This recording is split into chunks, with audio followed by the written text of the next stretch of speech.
Hello दोस्तों, स्वागत है आप सभी का स्टडी राइज यूट्यूब चैनल पर। स्टडी राइज यूट्यूब चैनल पर सोशोलॉजी, पॉलिटिकल साइंस और हिंदी साहित्य के प्रैक्टिस सेट करवाए जा रहे हैं, जो कि आपके आने वाले एग्ज़ाम जैसे TGT, PGT, GIC, LT grade, KVS, net, JRF आदि के लिए काफ़ी हेल्पफुल रहेंगे।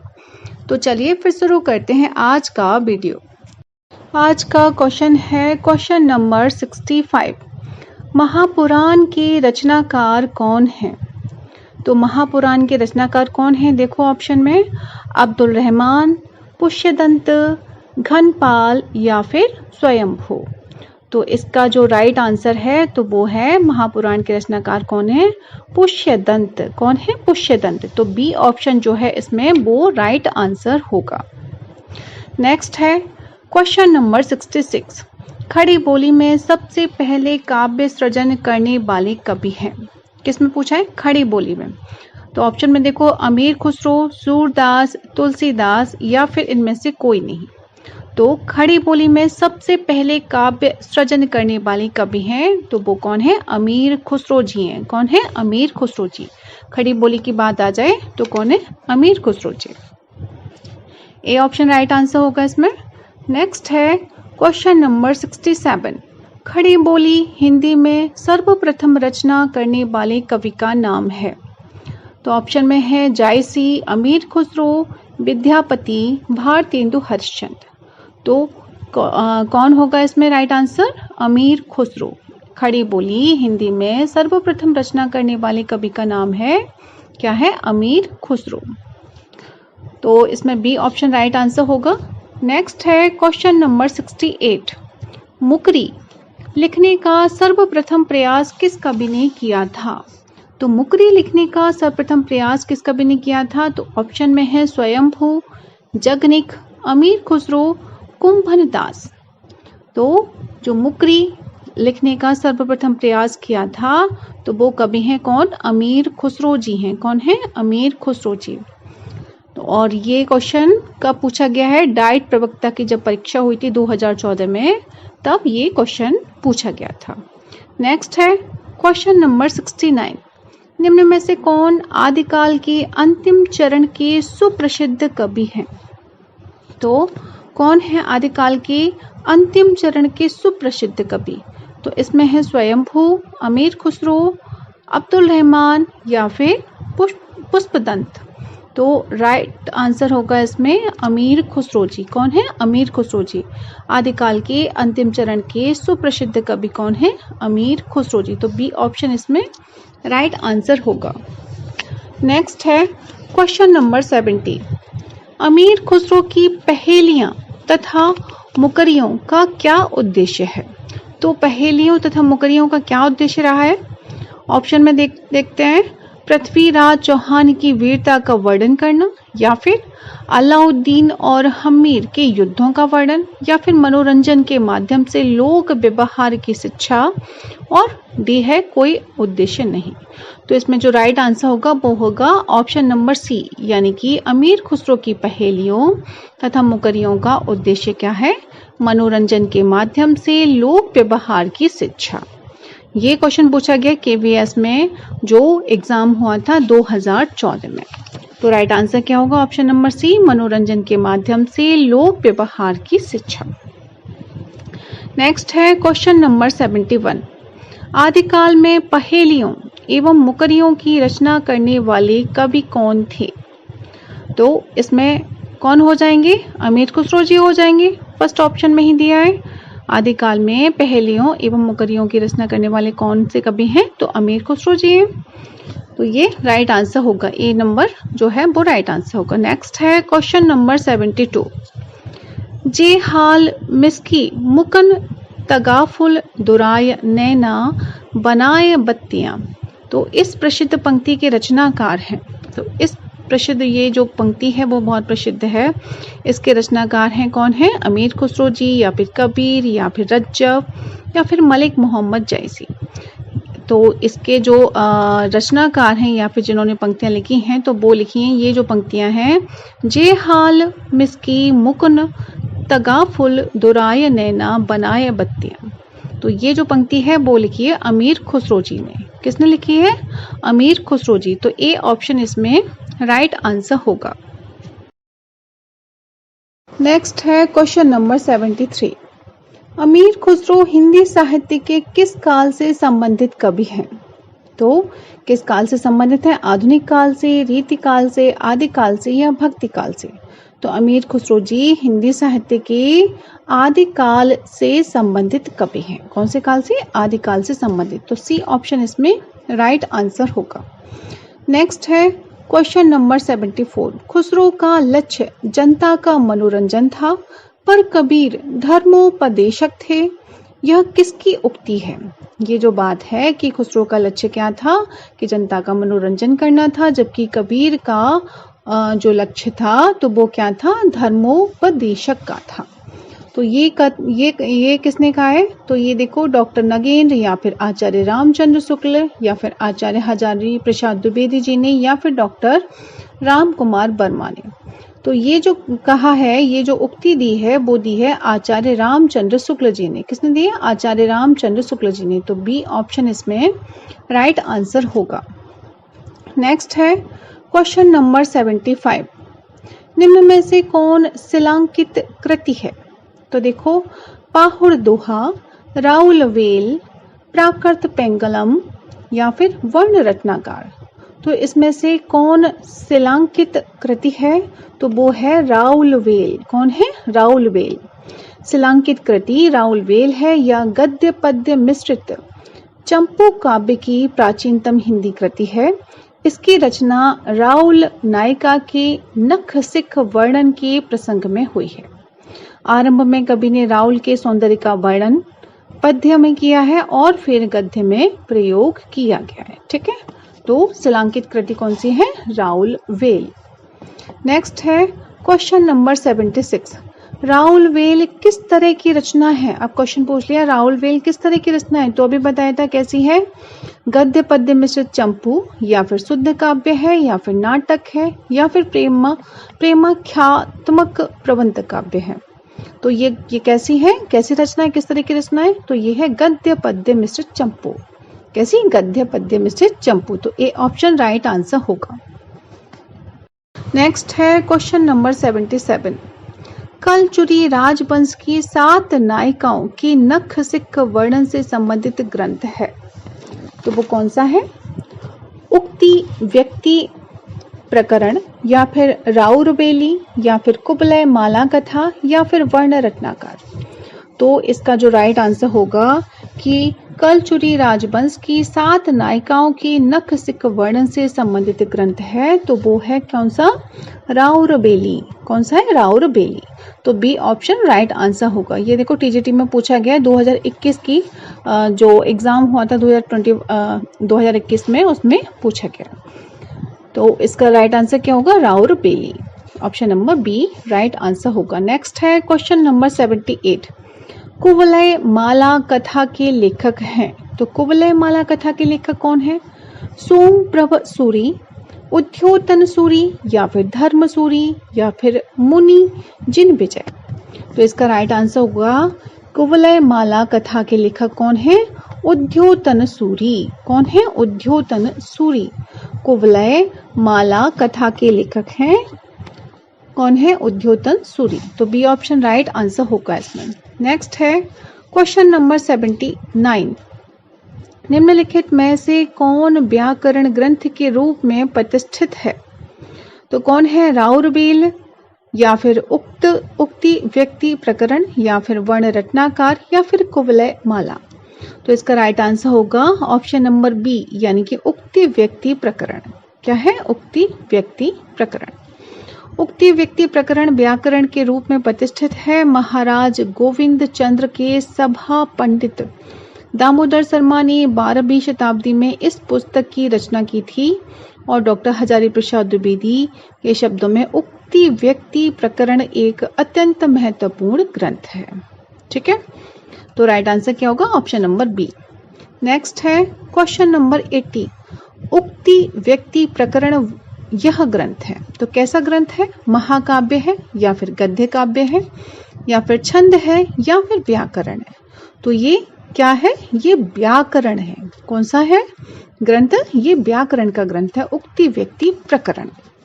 तो डी ऑप्शन राइट आंसर होगा इसमें। अब नेक्स्ट है क्वेश्चन नंबर 81। उक्ति व्यक्ति प्रकरण का रचनाकार कौन है? तो रचनाकार कौन है? दामोदर शर्मा, ज्योतिरीश्वर ठाकुर, हेमचंद्र या फिर रोड़ा। तो राइट आंसर क्या होगा? उक्ति व्यक्ति प्रकरण के रचनाकार हैं दामोदर शर्मा। कौन है? दामोदर शर्मा। तो ए ऑप्शन राइट आंसर होगा। नेक्स्ट है, निम्न में से कौन सी रचना व्याकरण ग्रंथ है? तो व्याकरण ग्रंथ पूछा है इसमें कि कौन सी रचना है जो व्याकरण ग्रंथ है?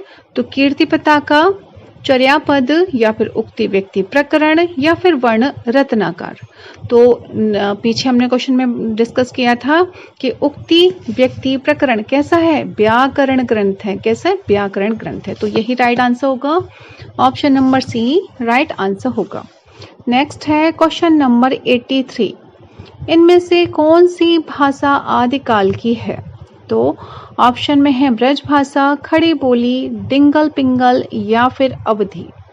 तो कौन सी भाषा आदिकाल की है? तो वो है आदिकाल की भाषा कौन सी? डिंगल पिंगल। कौन सी है? डिंगल पिंगल।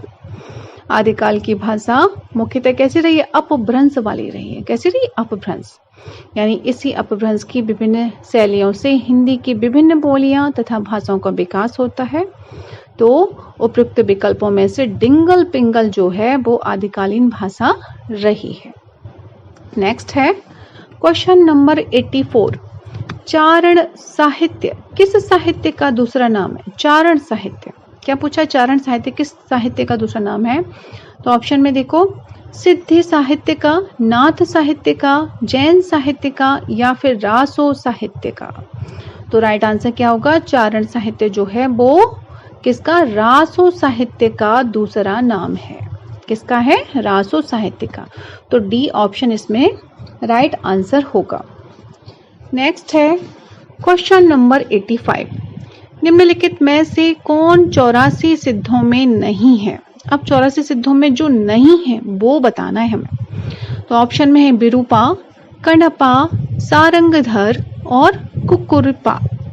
तो इसमें से जो नहीं है वो बताना था। 84 सिद्धों में कौन सा नहीं है? तो सारंगधर नहीं है। कौन नहीं है? सारंगधर।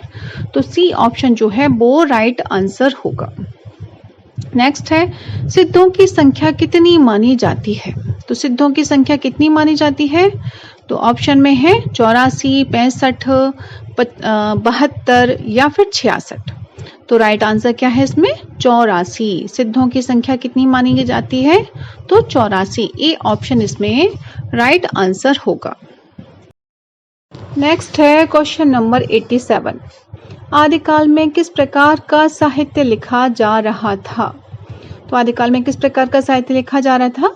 जनजीवन से हटकर राजाओं की वीरता का अति रंजित वर्णन या फिर कृष्ण भक्ति पर आधारित काव्य या फिर निर्गुण की उपासना या फिर उपयुक्त किसी प्रकार का नहीं। तो राइट आंसर क्या होगा? ऑप्शन नंबर ए, जन जीवन से हटकर राजाओं की वीरता का अति रंजित वर्णन। किसमें किया गया था? किसमें लिखा जा रहा था ये साहित्य? तो वो लिखा जा रहा था आदिकाल में। किसमें? आदिकाल में। तो ए ऑप्शन राइट आंसर होगा। नेक्स्ट है क्वेश्चन नंबर 88। रासो ग्रंथ किस भाषा में लिखे गए हैं? तो रासो ग्रंथ किस भाषा में लिखे गए हैं? खड़ी बोली में, ब्रज भाषा में, अवधी में या फिर डिंगल पिंगल में। तो राइट आंसर क्या होगा इसका? जो रासो साहित्य हैं तो वो लिखे गए हैं, जो रासो ग्रंथ हैं साहित्य हैं तो वो लिखा गया डिंगल पिंगल भाषा में। किसमें? डिंगल पिंगल भाषा में लिखा गया है। रासो ग्रंथों में भाषा के रूप में डिंगल पिंगल का प्रयोग किया गया है। डिंगल जहां राजस्थानी के निकट है वहीं पिंगल ब्रज भाषा के निकट लगती है। ये भी लर्न कर लीजिएगा, क्योंकि कभी कभी पूछ ले जाता है कि डिंगल किस भाषा के निकट लगती है। तो डिंगल आपको याद रखना राजस्थानी भाषा के निकट है, वहीं पिंगल की बात की जाए तो वो ब्रज भाषा के निकट लगती है। नेक्स्ट है क्वेश्चन नंबर 89। निम्नलिखित में से कौन सी श्रेणी काल क्रमानुसार सही है? अब इसमें से काल क्रमानुसार है तो देख लो, इसमें बीसलदेव रासो, पृथ्वीराज रासो, हमीर रासो, खुमार रासो। तो इसमें जो पहला ऑप्शन है वही सही है।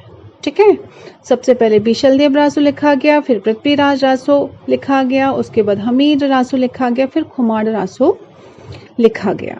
तो ए ऑप्शन इसका राइट आंसर है। अब इसमें से देखो बीसलदेव रासो, अगर ये भी क्वेश्चन पूछ लिया जाता है कि बीसलदेव रासो जो है उसके रचयिता कौन है, वो किसने लिखा है, तो इसमें लर्न कर लीजिए बीसलदेव रासो जो है वो नरपति नाल का है। किसका है? नरपति नाल जी का है। अब पृथ्वीराज रासो किसका है? अगर ये क्वेश्चन आ जाए तो ये किसका है पृथ्वीराज रासो? ये है चंदबरदाई का। किसका है पृथ्वीराज रासो? चंदबरदाई जी का। हमीर रासो, हमीर रासो किसका है? ये है सारंगधर का। किसका है? हमीर रासो सारंगधर का है। और खुमार रासो, लास्ट में कौन सा आ गया? खुमार रासो। खुमार रासो के रचयिता जो हैं वो हैं दलपति विजय। कौन है? दलपति विजय। ये जो क्रम है वो लर्न करना है, और जो इसके राइटर हैं वो भी आप लोगों को लर्न करके रखना है, क्योंकि कुछ भी पूछा जा सकता है। नेक्स्ट है क्वेश्चन नंबर 90। वीर गाथा कालीन रासो काव्यों में निम्नलिखित में से किस विषय का वर्णन नहीं है?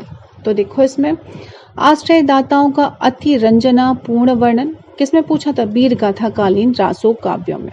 तो ये बात सही है, आश्रयदाताओं का अति रंजन पूर्ण वर्णन, ये तो सही है। अब और क्या है? इतिहास और कल्पना का सम्मिश्रण, तो ये भी किया गया। ठीक है, अच्छा इसमें से नहीं बताना है, देखो नहीं दिया हुआ है। तो क्या है? कृष्ण लीला का प्रतिपादन, तो ये वाला नहीं होगा। किसमें? वीर गाथा काल में कृष्ण लीला का प्रतिपादन नहीं होगा। जबकि युद्धों का सजीव एवं गत्यात्मक वर्णन, तो ये भी किया गया है, तो डी भी सही होगा। यानी ए बी डी तो सही है, लेकिन जो सही नहीं है वो है ऑप्शन नंबर सी, और जो सी ऑप्शन है वही क्या है? राइट आंसर होगा।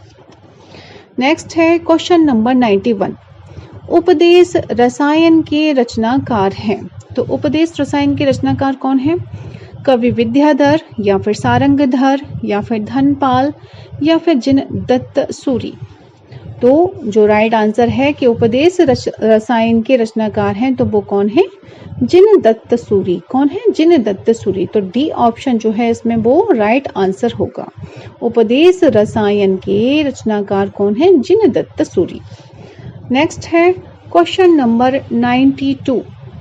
हिंदी साहित्य के 700 से 1400 ईस्वी के कालखंड को गियर्सन ने क्या नाम दिया है? अब उन्होंने क्या नाम दिया है गियर्सन जी ने? देखो संधि काल, या फिर प्रारंभिक काल, या फिर चारण काल, या फिर अपभ्रंश काल। तो हिंदी साहित्य के 700 से 1400 ईस्वी के कालखंड को गियर्सन ने नाम दिया है, वो दिया है चारण काल। क्या दिया है? चारण काल नाम दिया है। तो इसमें सी ऑप्शन जो है वो राइट आंसर होगा। कौन सा है? सी ऑप्शन राइट आंसर होगा। अब नेक्स्ट है क्वेश्चन नंबर 93। बीसलदेव रासो में किस शैली का प्रयोग किया गया है? तो ऑप्शन में है श्रृंगारिक, आख्यान, या फिर गेय, या फिर प्रबंध। तो बीसलदेव रासो में किस शैली का प्रयोग किया गया है? तो राइट आंसर क्या होगा? गेय। कौन सा? सी ऑप्शन जो है वो राइट आंसर होगा, गेय। गेय शैली का प्रयोग किया गया है किसमें? बीसलदेव रासो में। किसमें? बीसलदेव रासो में। नेक्स्ट है क्वेश्चन नंबर 94। बीसलदेव रासो के रचनाकार कौन है? अब रचनाकार बताने हैं। नरपति नाल हैं, या फिर चंदबरदाई हैं, या फिर घनपाल हैं, या फिर जगनिक हैं। तो कौन बताए थे बीसलदेव रासो के रचनाकार कौन है? नरपति नाल। कौन है? नरपति नाल जी हैं। तो ए ऑप्शन राइट आंसर होगा इसमें। नेक्स्ट है क्वेश्चन नंबर 95। बीसलदेव रासो में बीसलदेव की पत्नी कौन है? अब देखो राजमती हैं, या रूपमती हैं, नागमती हैं, या ज्ञानमती हैं। तो बीसलदेव रासो में बीसलदेव की पत्नी का नाम क्या है? राजमती। यानी कि ए ऑप्शन जो है वो राइट आंसर होगा, राजमती। अब नेक्स्ट है क्वेश्चन नंबर 96। बीसलदेव रासो की रचयिता हैं। तो बीसलदेव रासो के रचयिता अभी हमने डिस्कस किया था, तो कौन है? चंद्रबरदाई हैं या फिर जगनिक हैं या फिर नरपति नाल हैं या फिर स्वयंभू हैं। तो राइट आंसर क्या होगा? आप सबको पता है नरपति नाल। क्या है? नरपति नाल। तो सी ऑप्शन राइट आंसर होगा। तो फ्रेंड्स आज के लिए बस इतना ही, मिलते हैं नेक्स्ट वीडियो में। तब तक आप पढ़ते रहिए और अपने लक्ष्य की तरफ आगे बढ़ते रहिए। Thanks for watching my video.